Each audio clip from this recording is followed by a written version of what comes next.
Hello there.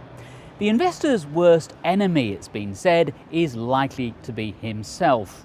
Regardless of whether they invest actively or passively, investors often harm their portfolios through the way they behave. Behavioural coaching is an important role of a financial advisor, but is there anything investors can do to protect themselves from their own emotional biases?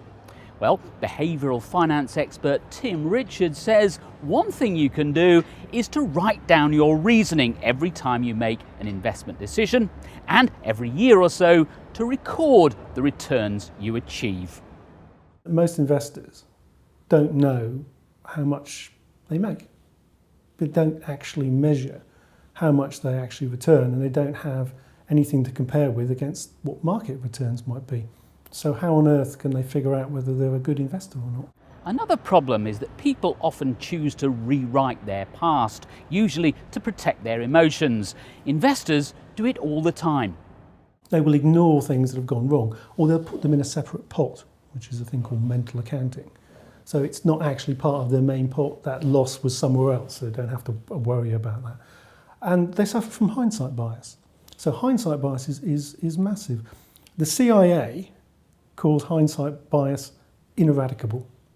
Okay, they spend a lot of time, obviously, with their operatives trying to figure out what's actually happened. If it's not written down at the time, people can't remember.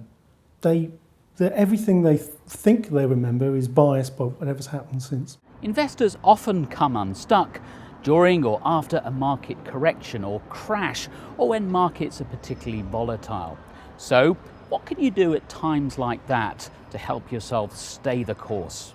There are no known ways of actually preventing people being scared of this stuff. Fear, uncertainty and doubt reigns throughout the markets. The only thing in this area that really works is having an understanding of history. So having a basic understanding of what's happened in financial markets over long periods of time. I mean, we're not talking over 2 or 3 years.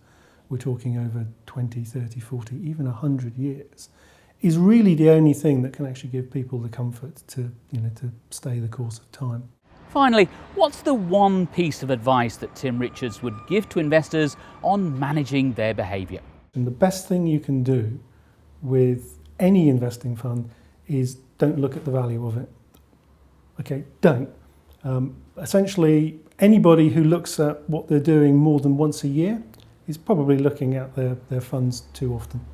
That was Tim Richards. If you found his tips helpful, you might want to follow his blog. It's called the Sci-Fi Blog, and you can find it at www.scifitech.com. That's scifitech.com.